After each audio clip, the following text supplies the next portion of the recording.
নমস্কার বন্ধুরা, আমার চ্যানেল সুমিতার পাকশালা অ্যান্ড দিনলিপিতে আপনাদের স্বাগত জানাই। আজ আমি তৈরি করছি গজা।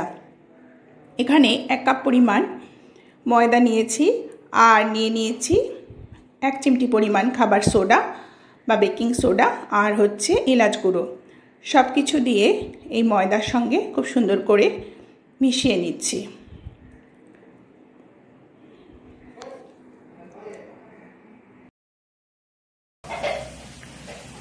এবার এখানে ঘি নেওয়া হয়েছে।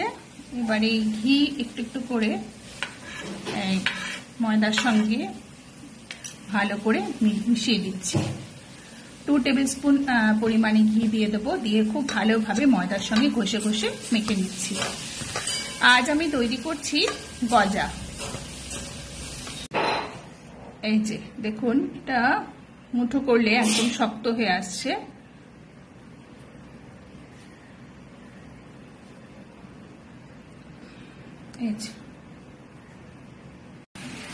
এবার অল্প অল্প পরিমাণে জল দিয়ে একটা ডো তৈরি করব, যেটি খুব শক্ত হবে না আবার খুব নরমও হবে না। এই যে ভালো করে মেখে নিচ্ছি। নর্মাল ওয়াটার দিয়ে এই ডোটা আমি তৈরি করে নিলাম, মানে টেম্পারেচার নর্মাল থাকবে সেরকম ওয়াটার দিয়ে আমি ডোটা তৈরি করে নিলাম। এবার এই যে ডোটা মাখা হয়ে গেছে, এই যে এরকম হয়েছে, খুব শক্ত হয়নি আবার খুব নরমও হয়নি। এবার এটা ডিশ দিয়ে ঢাকা দিয়ে রাখছি। মিনিট 15 থেকে 20 মিনিট একটু ঢেকে রাখছি। চিনি সিরাটা তৈরি করব। এই জন্য এখানে 1 কাপ পরিমাণ জল নিয়েছি আর 1 কাপ পরিমাণই চিনি দিয়ে দিচ্ছি, দিয়ে একটু সিরাটা তৈরি করে নিচ্ছি। আর এর মধ্যে 2টো এলাচও দিয়ে দিলাম। একটু চটচটে মতো সিরাটা তৈরি হয়েছে আর এর মধ্যে সামান্য করে ফুড কালার দিয়ে দিলাম। এটা অপশনাল, নাও দিতে পারেন। একটু চটচটে শিরা তৈরি হয়ে গেল। এবার আমি শিরাটাকে এক সাইডে রেখে দেব। গরম গরম অবস্থায় এর মধ্যে ভেজে গজাগুলো দিয়ে দেবো। 20 মিনিট পর এইরকম তৈরি হয়েছে। এই যে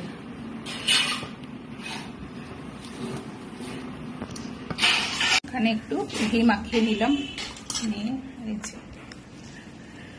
এটাকে একটু স্প্রেড করে দিচ্ছি।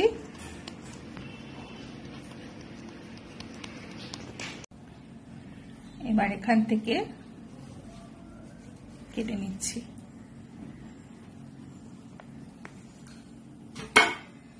দিয়ে এবার এই পোর্শনের উপর এই পোর্শনটা চাপিয়ে দিচ্ছি।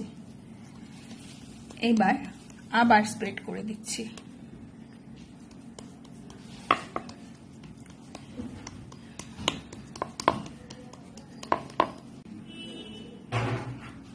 এবার আবার মাঝখান দিয়ে কেটে দিচ্ছি, কেটে আবার এই পোর্শনের উপর আবার এই পোর্শনটা চাপিয়ে দিচ্ছি। এই যে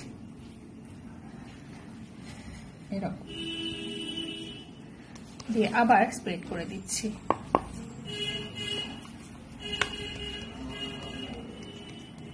প্রয়োজন বোধে একটু বেলনা দিয়ে স্প্রেড করে দেবো।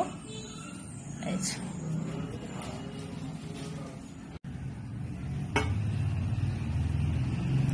হালকা হাতে বেলনাটা দিয়ে করব, খুব বেশি প্রেস করব না। এই যে এরকম হয়েছে। আবার মাঝখান দিয়ে ছুরি দিয়ে কেটে দিয়ে আবার একটা পোর্শনের উপর একটা পোর্শন দিয়ে দিচ্ছি। এই রকম পদ্ধতি করব 7 থেকে 8 বার। এরকম করলে কি হবে, লেয়ারগুলো খুব ভালো আসবে। এই যে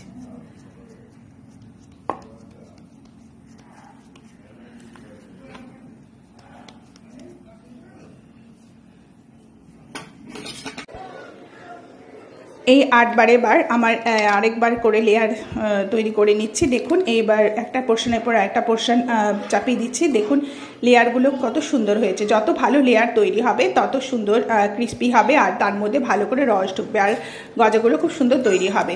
আমার রেসিপিটা যদি ভালো লাগে তাহলে আপনারা লাইক দেবেন, শেয়ার করবেন, কমেন্ট করবেন আর আমার চ্যানেলটিকে সাবস্ক্রাইব করে দেবেন আর পাশে থাকা বেল আইকনটা প্রেস করে দেবেন। এইবার সুন্দর করে গজার শেপ সুন্দর করে ছুরি দিয়ে কেটে গজার শেপ দিয়ে নিচ্ছি।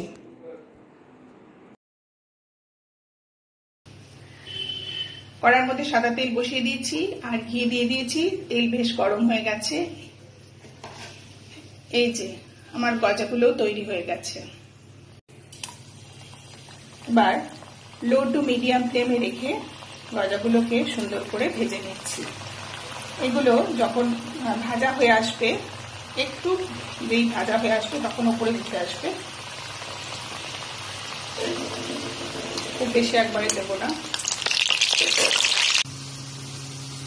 এই যে গজাগুলো সুন্দর হালকা হয়ে একটু ভেসে ভেসে উঠেছে। একটু করে উল্টে দেবো, উল্টে পাল্টে ভেজে নেব।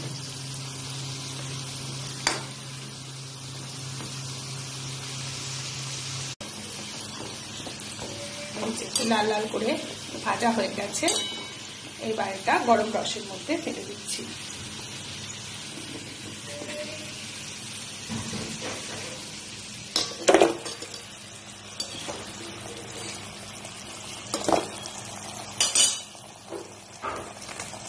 ভালো করে রসের মধ্যে একটু নেড়ে চেড়ে নিচ্ছি, তারপর তুলে নেব।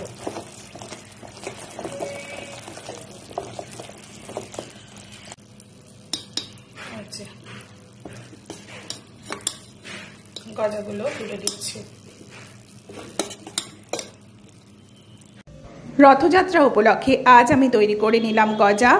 মহাপ্রভু জগন্নাথ দেবকে যে সমস্ত ভোগ নিবেদন করা হয় তার মধ্যে অন্যতম প্রধান ভোগ হচ্ছে এই গজা। আজ আমি তাই তৈরি করে নিচ্ছি।